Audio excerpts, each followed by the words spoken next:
자, 학생 여러분 반갑습니다. 자, 저는 여러분들의 학습하는 뇌를 깨우는 이상우라고 하고요. 오늘 이 시간에는 가장 수학 공부하는 여러분들이 많이 하는 고민, 수학 문제와 개념 사이의 이 간극을 어떻게 극복할 것인가에 대해서 설명을 좀 드리려고 합니다. 제 소개가 또 나와 있는데요.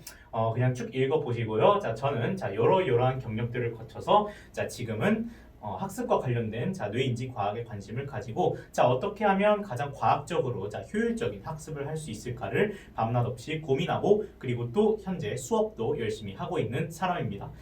목차입니다. 첫 번째, 개념을 안다는 것. 우리가 개념을 안다라고 했을 때 과연 그 개념을 아는 것은 무엇일까에 대해 말씀을 좀 드리고, 그 다음에 우리가 흔히 말하는 단원 통합적인 사고란 무엇일까? 그 다음에 우리 그 수학 문제와 개념 사이를 가로막고 있는 간극의 정체는 조건 분석이다에 대해서 말씀을 좀 드리고요. 마지막으로 그 간극을 극복하기 위한 학습 방법에 대해 말씀을 드리려고 합니다. 첫 번째, 우리가 흔히 이제 개념을 안다라고 했을 때 과연 개념을 안다는 것의 정의는 무엇일까요? 단순히 수학 개념의 정의를 아는 것일까요? 그러니까 예를 들어 내가 미분 계수의 정의가 뭔지 알아. 식도 쓸 줄 알아. 그 다음에 내가 다항함수를 미분할 줄 알아. 지수함수, 로그함수를 미분할 줄 알아. 적분할 줄 알아. 이게 과연 수학 개념의 정의를 아는 것일까요? 여기서 멈추기에는 조금 심심한 감이 없잖아 있습니다. 그래서 제가 덧붙인 것은 이 개념에 대한 구조가 확립되고 이 개념 간의 관계성에 대한 이해가 존재하는 겁니다. 그리고 개념을 안다라고 하는 것은 단순히 어떤 개념을 딱 봤을 때 이거의 정의는 뭐야 하고 설명할 수 있는 것을 떠나서 역으로 문제에서 어떤 식에 대한 표현을 봤을 때, 예를 들어 문제에서 미분계수와 관련된 식을 딱 봤을 때 역으로 그와 관련된 여러 가지 개념들이 생각나는 것입니다. 그러니까 가장 간단하게 예를 들어볼게요. 여러분들 수학에서 가장 많이 나오는 꼴 중에 하나가 분수꼴이 있어요. 분수꼴. 분수꼴 하면은 여러분들이 일단 그거하고 관련된 개념이 쫙 나와야 되는데 일단 뭐가 있습니까? 첫 번째, 기울기. 그렇죠. 직선의 기울기, 평균 변화율이든 순간 변화율이든 전부 다 분수로서 일단은 표시가 됩니다. 그 다음에 두 번째, 어떤 비율로서 얘기를 한다면 닮음. 어떤 닮은 비 역시도 우리가 비율로서, 분수로서 표현이 될 수가 있는 것이죠. 그 다음에 이거와 관련된 가지고 또 여러 가지 탄젠트라던가 이런 분수와 관련된 여러 가지 개념들이 여러분들이 생각이 나셔야 됩니다. 이런 게 다 될 줄 아셔야 여러분들이 비로소 개념을 안다고 할 수가 있을 거예요.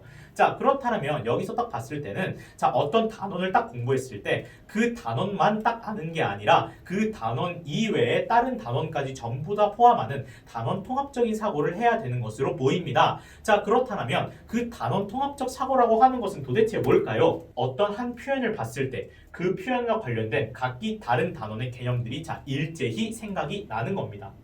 예를 들어서 수학 1 과목에 두 가지 개념들이 있습니다. 첫 번째, 등차수열, 등비수열. 그리고 지수와 로그. 얘네들을 어떻게 통합적으로 인식할까요? 바로 이렇게 하면 됩니다.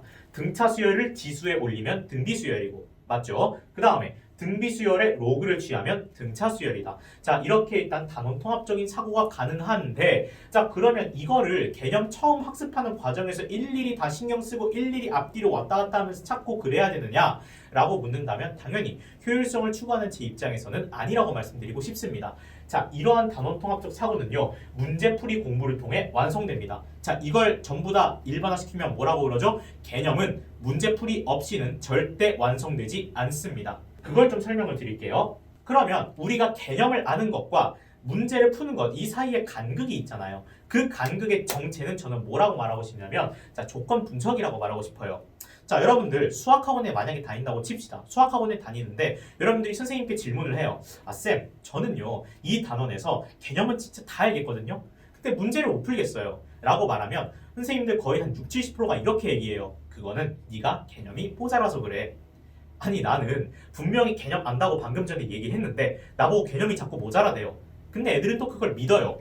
그래서 집에 가서 또 핀다는 게 개념 원리 이러면서 그래, 도함수의 정의, 미분하는 법, 적분하는 법, 오케이, 다 알겠군. 그리고 문제 다시 한번 도전하면은 될 리가 있겠습니까? 없죠. 여러분들은 그냥 시간 낭비만 한 거예요. 그렇기 때문에 이 간극을 극복하기 위해서 뭔가 다른 게 있어야 됩니다. 저는 그 다른 거를 조건 분석이라고 지금 이름을 붙였어요.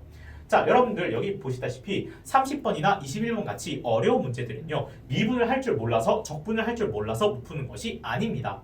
자, 그 대신에 이 조건을 보고 그와 관련된 여러 관점들을 떠올리지 못하는 겁니다.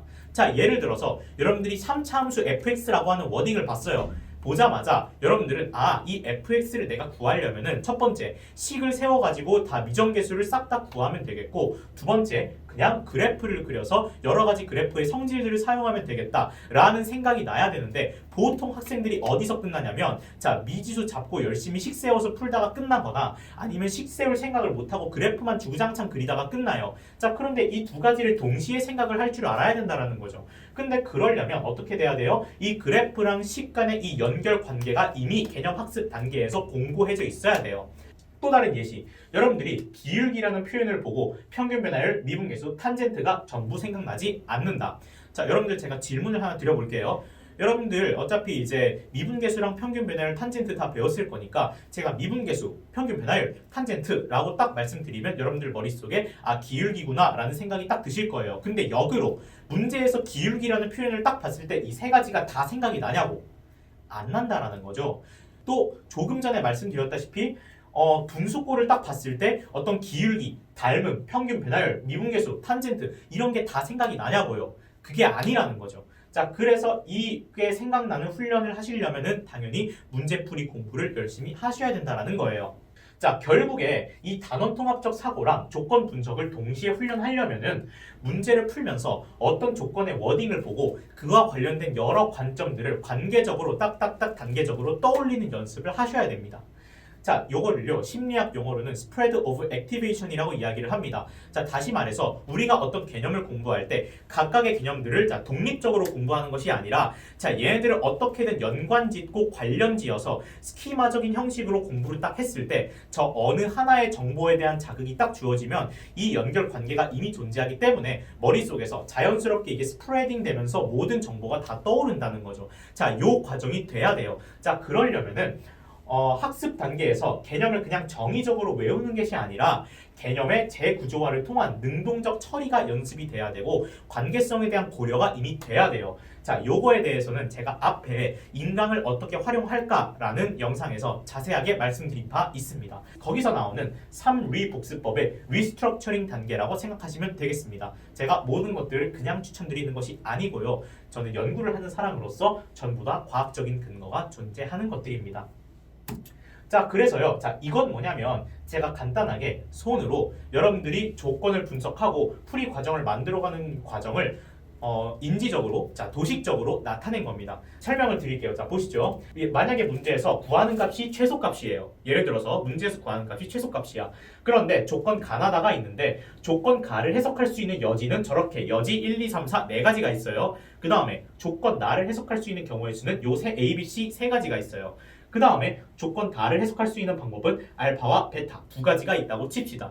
자, 이것들을 전부 다 조합하면 이 문제 조건을 해석할 수 있는 해석의 여지가 돼요. 자, 그런데 문제 해결 도식에 의해서 제가 설명을 좀 드리면, 자, 첫 번째, 내가 여지 1번으로 생각을 해봤는데 여지 1번으로 생각을 해봤더니 조건 나의 A, B, C 어느 것과도 결합해도 성립하지 않습니다. 그러니까 여지 1번으로 생각하는 게 애초에 틀렸다는 얘기죠. 자, 그 다음에 그래서 여지 2를 생각해냈어요. 여지 2를 생각했더니 자, A와 결합할 때 성립을 합니다. 자, 그렇다면 우리가 여기서 생각할 수 있는 건 여지 2번은 자, A랑 일단 관련지어서 해석할 수가 있겠구나. 자, 그럼 가나를 일단 맞게 해석을 했어요. 두 번째, 2랑 A랑 엮었더니 알파나 베타랑 두 가지 중에 하나와 엮을 수가 있잖아요. 그래서 알파로 계산을 해봤더니 5라는 값이 나오고 베타로 계산을 해봤더니 3이라는 값이 나와요. 그런데 문제에서 구하는 게 뭐예요? 최소값이죠. 최소값이면 둘 중에 뭐예요? 작은 거 3. 자, 이렇게 되는 거죠. 그렇기 때문에 자, 올바른 풀이 과정을 위한 해석의 여지는 여지 2, A, 베타. 자, 이렇게 접근을 했어야 한다는 겁니다. 그럼 여지 3, 4는요? 자, 여지 3, 4는 일단 시도를 해봤더니 A, B, C 중에 어느 무엇과도 맞지 않았겠죠. 자, 이런 식으로 여러분들이 풀이 과정을 씀에 있어서 조건을 분석하는 여지들을 다 깔아놓은 다음에 자, 충분한 근거를 들어서 하나하나 걸러내는 연습을 하셔야 돼요. 자, 이렇게까지 말씀드렸는데 무슨 소린지 잘 모르시겠다고요? 자, 그러면 제가 뒤에 구체적인 예시를 하나 들고 왔습니다. 자, 지금은 교육과정에서 사라진 기하라는 과목에서요. 물론 내년에 다시 부활하긴 합니다만 공간 도형에서 이면각이라고 하는 개념이 있습니다. 자, 이면각이라고 하는 것은 평면과 평면이 이루는 각이에요. 그 이면각을 구하기 위해서 교선과 두 수선을 그리는 방법을 쓸 수 있고 정사형을 계산하는 방법을 쓸 수 있어요. 자, 그런데 교선과 두 수선을 그리려고 치면은 교선을 관찰할 수 있는 경우가 있고 교선을 관찰할 수 없는 경우가 있어요. 자, 그랬을 때 교선을 관찰할 수 없으면 평행이동을 하거나 연장을 해야 됩니다. 자, 이런 마인드맵이 딱 갖추어진 상태에서 문제를 딱 보고 아, 그래, 이 문제를 내가 정사형으로 풀어보려고 했더니 안 되네? 그럼 교선과 두 수선으로 풀어야겠다. 그랬을 때 이 문제는 교선을 관찰할 수 없는 거니까 평행이동 혹은 연장을 해봐야겠다. 그런데 평행이동을 해봤더니 잘 안 보이네? 그렇다면 연장을 해봐야지. 아, 이랬더니 보여서 내가 문제를 잘 풀어갈 수 있었다. 자, 이런 식으로 사고의 흐름이 이루어져야 돼요. 그래서 턱대고 학습을 여러분들이 하실 때 어떤 문제는 그냥 요 방법, 어떤 문제는 그냥 저 방법, 주먹구구식으로 유형 학습을 하는 것이 아니라 자, 요걸 적용해 보려고 했더니 안 되네? 그럼 이걸 해봐야지. 자, 그러면 이걸 적용해 보려고 했더니 또 두 가지 중에 하나네? 자, 이거 해봤더니 안 되네? 그럼 또 다른 걸로 해봐야지. 이렇게 스스로 풀이 과정을 걸러내는 연습을 해야 여러분들이 문제를 보는 안목이 늘어날 거라는 것입니다. 여기까지 말씀드리면 거의 다 말씀드린 것 같은데 그래서 이 간극을 극복하기 위한 수학 학습법은요. 첫 번째, 시행착오는 알아도 겪으셔야 됩니다. 자, 이게 무슨 말이냐면요. 제가 방금 전에 이렇게 해서 일단 자, 연장을 시켜야겠다라는 풀이 과정을 딱 봤잖아요. 그런데 여러분들이 이걸 복습할 때 하는 가장 큰 실수가 뭐냐면 어차피 나는 연장해서 푼다는 걸 알고 있으니까 별 생각 안 하고 다음에 이 문제를 또 복습할 때 바로 이렇게 타고 연장으로 가버려요. 이거에 대한 고려 전혀 하지 않고. 근데 여러분들 실질적으로 중요한 것은요. 여러분들이 옳지 않은 풀이 과정으로 빠졌을 때 빨리빨리 사고 과정을 전환하는 연습이에요. 여러분들이 이 시행착오를 다 겪었잖아요. 처음 풀 때. 그러면은 그 시행착오를 알아도 굳이 복습할 때 한 번 더 거치세요. 자, 그 이유는 어디까지나 복습하는 거의 목적은요. 여러분들이 실전에서 안 좋은 풀이 과정으로 빠졌을 때 빠르게 발을 빼서 올바른 풀이 과정으로 갈 수 있게끔 하는 그 사고 과정의 전환을 연습하기 위함이지 문제의 답을 내기 위해서가 아니잖아요. 시행착오는 알아도 겪으셔야 됩니다. 여러분들이 배운 그대로 복습하고 다른 문제 풀 때 적용하려고 노력해야 되는데 자, 이건 제가 왜 넣어놨냐면 보통 아까처럼 문제를 열심히 조건을 분석하고 자, 올바른 풀이 과정을 찾아가는 그 가이드라인 있죠. 그 가이드라인이 어디에 잘 나와 있냐면 다름이 아니라 인터넷 강의, 해설 강의에 잘 나와 있습니다. 자, 그렇기 때문에 여러분들이 앞서 말한 저 사고 과정을 충분히 이해하고 여러분들 것으로 습득하고 동기화시키기 위해서는요. 반드시 강의에서 배운 그대로 모든 문제들을 복습하고 다른 문제를 풀 때 그 사고 과정을 적용하려고 노력하셔야 돼요. 그러니까 어떤 문제는 A 사고 과정, 어떤 문제는 B 사고 과정 이렇게 하는 게 아니라 자, 모든 문제에 대해서 아까 그런 마인드맵을 가지고 접근을 하려고 노력하셔야 한다는 거예요. 하나의 마인드맵. 이 문제는 이렇게 가려고 했더니 안 되네? 그럼 이렇게 가봐야겠다. 근데 밑에 문제를 보니까 이렇게 갔더니 되네? 자, 뭐 이런 식으로 일정한 하나의 마인드맵을 가지고 모든 문제에 적용해 보려는 연습을 하셔야 된다는 겁니다. 그리고 하나의 풀이에 집착하지 마세요. 여러분들 시행착오를 거치는 연습을 하지 않으시다 보면은요. 여러분들이 어떤 잘못된 풀이에 빠졌을 때 거기서 발을 빼지 못하고 그 풀이에 자꾸 집착을 하게 돼요. 그렇게 되면 어떻게 돼요? 실제 시험장에서 시간만 날리고 결국 그 문제는 못 풀어요. 그리고 나서 마지막에 여러분들 뭐라 그래요? 아, 나 이 문제 풀 수 있었는데 실수했네. 이 문제 풀 수 있었는데 삽질했네. 라고 생각하면서 그걸 본인 실력이 아닌 것처럼 얘기해요. 근데 여러분들 엄밀히 말하면 그것도 여러분들의 실력이자 한계예요. 그 한계를 여러분들이 뛰어넘기 위해서는 앞서 말씀드린 자, 여러 가지 사고 과정을 거쳐서 일단은 공부를 해 주셔야 한다는 것입니다. 자, 여기까지 말씀드리면 제가 여러분들께 수학 문제와 개념 사이의 간극에 대해 드리고 싶은 말씀은 다 드린 것 같습니다. 자, 여러분들은 열심히 걷기만 하십시오. 길 안내는 제가 하겠습니다. 감사합니다. 지금까지 인지학습을 연구하는 이상우였습니다.